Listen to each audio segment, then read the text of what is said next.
మరి దేవుడు ఇచ్చినటువంటి పిల్లలను మనం ఏం చేయాలంటే దేవుని మహిమార్థమైన వారిని మనము పెంచాలి.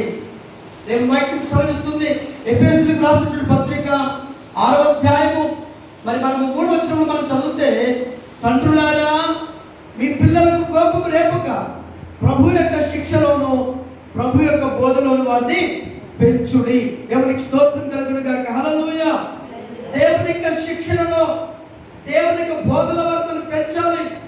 మహాజ్ఞాని సొలొమోను అంటాడు, సామెతల గ్రంథం 22వ అధ్యాయము 6వ వచనం మనం చూస్తాము, బాలుడు నడవవలసిన త్రోవను మనకి నేర్పుము, పెద్దవాడైనప్పుడు దాని నుండి తొలగిపోడు. కనుక ఈ మధ్యాహ్నకాల సమయంలో దేవుడు మనకి పిల్లల్ని ఇస్తా ఉన్నాడు. ఆ పిల్లల్ని మనం చాలా బహుజాగ్రత్తగా మనం పెంచాలి. చిన్ననాటి నుంచి దేవుని యొక్క భక్తిలో దేవుని యొక్క భయంలో వారిని పెంచకపోతే వారు పెద్దవాళ్ళైనప్పుడు పాడైపోతారు, పతనమైపోతారు, భయంకరమైనటువంటి దుస్థితిలో వారు జీవిస్తారు. పిల్లల ఈరోజు మనం చూస్తూ ఉన్నాం. నేను గడిచినటువంటి మరి 10 సంవత్సరాల వరకు కూడా చాలా పిల్లలు కొంచెం అంటే దైవభక్తులు దైవభయంలో పెరిగారు. ఈ గడిచిన 10 సంవత్సరాల నుంచి చూస్తూ ఉంటే ఎక్కువగా మన పిల్లలు ఎక్కడున్నారంటే తల్లిదండ్రుల భయంలో లేకుండా, మరి పెద్దల యొక్క భయంలో లేకుండా, దేవుని యొక్క భయంలో లేకుండా, దేవుని యొక్క భక్తిలో లేకుండా కేవలము సెల్ ఫోన్ మీదే ఆధారపడి జీవిస్తున్నారు. అన్నం తినాలంటే ఫోన్, పాలు తాగాలంటే ఫోను, ఏది చేయాలన్నా పిల్లలకి కేవలం ఫోన్ అలవాటు చేస్తూ ఉన్నారు. మనం ఇంట్లో పనులు చేసుకోవాలంటే వాడు ఊరుకోడు కాబట్టి ఫోన్ వాడు మొక్కలు వేసి మనం ఎన్ని పనులన్నా చేసుకుంటూ ఉన్నాం. ఇలాగే వాళ్ళు ఫోన్ అడిక్ట్గా అయిపోయి రకరకాలైనటువంటి మానసిక రోగాలకు వారు గురైపోతూ ఉన్నారు.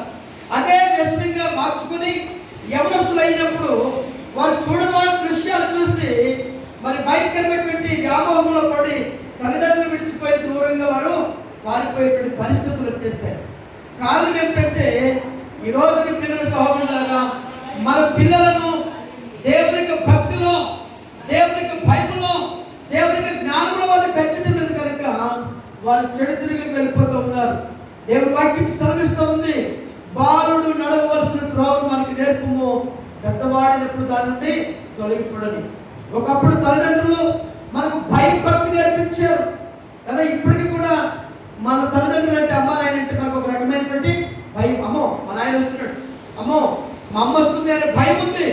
కానీ నాటి పిల్లలకి మా అమ్మనా మా డాడీనా చీప్గా తెలిసేసేటువంటి పిల్లలు ఈ రోజుల్లో చాలా మంది ఉన్నారు. ఎందుకు అంటే వాళ్ళని సరైనటువంటి విధానంలో మనం పెంచలేదు కనుక. నా ప్రియమైనటువంటి సహోదరులారా, అనాది కాలం నుంచే దేవుడు ఎప్పుడో ఇశ్రాయేలు ప్రజలకు మరి ధర్మశాస్త్రాన్ని ఇచ్చినప్పుడే ఇశ్రాయేలు ప్రజలందరికీ కూడా మరి చక్కటి మరి వాక్యం ద్వారా మీ పిల్లలను దైవభక్తిలో దైవభయంలో పెంచండి మరి వాక్యం ద్వారా హెచ్చరిక చేసినట్లుగా మనం చూస్తూ ఉన్నాం. చూడండి, ద్వితీయోపదేశ కాండము 6వ అధ్యాయములో మనం చూసినట్లయితే, ద్వితీయోపదేశ కాండం 6వ అధ్యాయము 4వ వచనం నుంచి నేను చదువుతూ ఉన్నాను.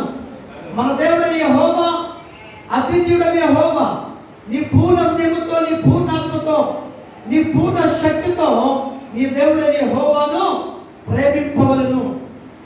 నేడు నీకు ఆజ్ఞాపించు ఈ మాటలన్నీ కూడా నీ హృదయంలో ఉంచుకోగలను.